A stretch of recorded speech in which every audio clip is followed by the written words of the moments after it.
Today, we're going to talk very briefly about CMMC compliance. Let's start today with level 1, FCI, federal contract information. If you have a federal contract, if you have or store any federal contract information, maybe you're processing or creating information for a federal contract, this applies to you. Step 1, you want to start with creating a detailed network diagram. If you don't already have one, create a detailed network diagram. Make sure you include all your locations, all of the systems and components that you have in place. Include your public website as well as your network boundary and any external service providers that you might have. Maybe you're using Azure or AWS. Include those in your diagram. From there, create an asset inventory, what I refer to as a technology summary. Any of you that have worked with me, you're going to list all of your applications there, software as a service there, and define the database that's running, where those are sitting, what type of server or VM. So a detailed asset inventory.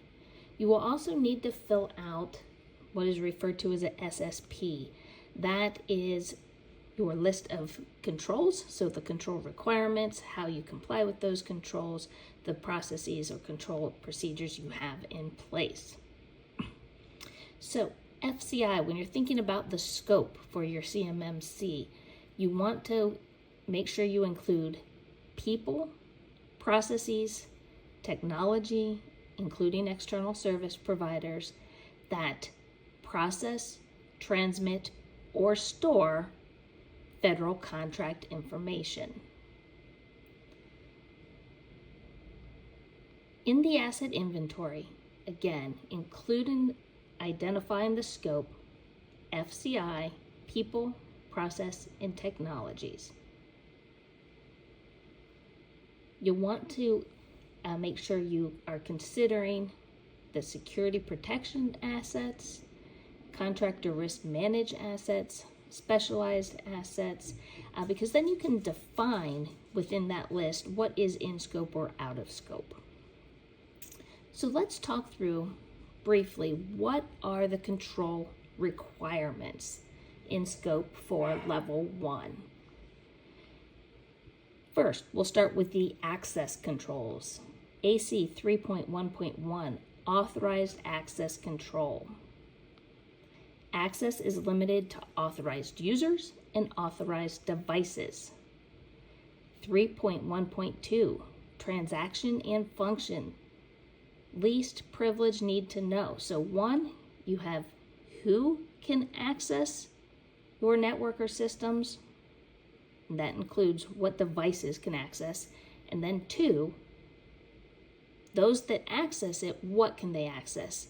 It's limited and restricted on a least privilege need to know basis. This is what they need access to perform their job.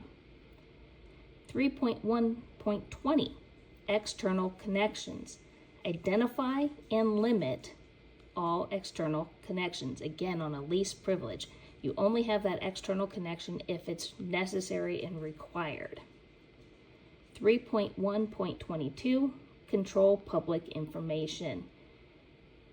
You need to have an approval process in place for posting publicly. You should also limit who is responsible for doing so. So moving on to the IA controls, identification and authentication. It's just that, 3.5.1, identification. Users and devices connecting to your network, part of AC1, are identified. You know what that device is. You know who owns it. You know who the user is. 3.5.1, that's identification. 2 is authentication. Users and devices must authenticate. That's that user ID, password, hopefully multi-factor authentication requirement. MP. This gets into your media disposal. There's only one control here, 3.8.3, media disposal. You want to sanitize or wipe devices, shred documents before disposing. So make sure hard drives, thumb drives, mobile devices are properly sanitized before disposal. Moving into the physical security controls. We have 3.10.3, escort visitors. 3.10.4, maintain physical access logs. So when you have visitors, they should be signing in, and that should create a log.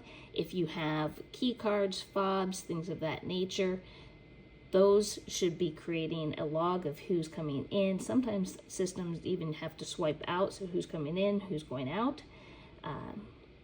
And then 3.10.5, manage physical access devices. So those cards, those key fobs, make sure that access is, again, restricted on least privilege, need to enter. And if somebody's terminating, transferring, a contract's up, make sure you're disabling those. If you have keys, make sure you know who has the keys, where those are stored, that you're getting those back upon termination. Locks are being maintained. If keys are lost, that those locks are being changed. Moving into the SC controls, boundary protection. The boundaries are appropriately identified and defined. And then you have public access system separation. So if you have a public website, things of that nature, those should be separate, maybe separated by a DMZ from your primary network. Then we move into the SI controls. 3.14.1 gets into flaw remediation, identify and correct flaws. 3.14.2 is malicious code protection, endpoint protection. Very important that you have endpoint protection in place. And 3.14.4 is update that malicious code protection.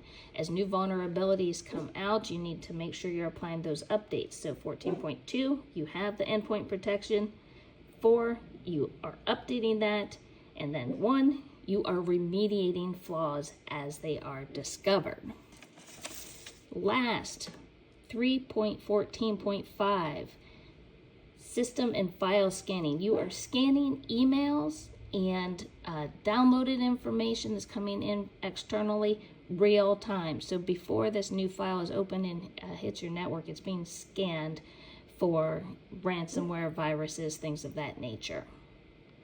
So the next steps and final steps will be identifying what controls you have in place, making sure that you have solid controls and evidence artifacts to prove those controls are in place, so that you can determine if those are met, not met, or not applicable. So that will be the next step in performing your self-assessment for CMMC Level 1. You'll go through each of those controls, you'll look at the documentation and evidence you have, and determine if each of those practices are met, not met, or for some reason not applicable. If it's not applicable, you will need to include a statement of explanation. If you have any third-party service providers, here they're referred to as ESPs, external service providers, you can inherit controls from them. They should be validated unless they are on FedRIP Marketplace as a moderate. So if you're using like Microsoft 365 moderate, that would apply, and you can inherit the controls from them, the things that they are doing on your behalf that you're paying for by using their service. Thank you for your time, and let me know if you have any questions. This is Wendy Finn.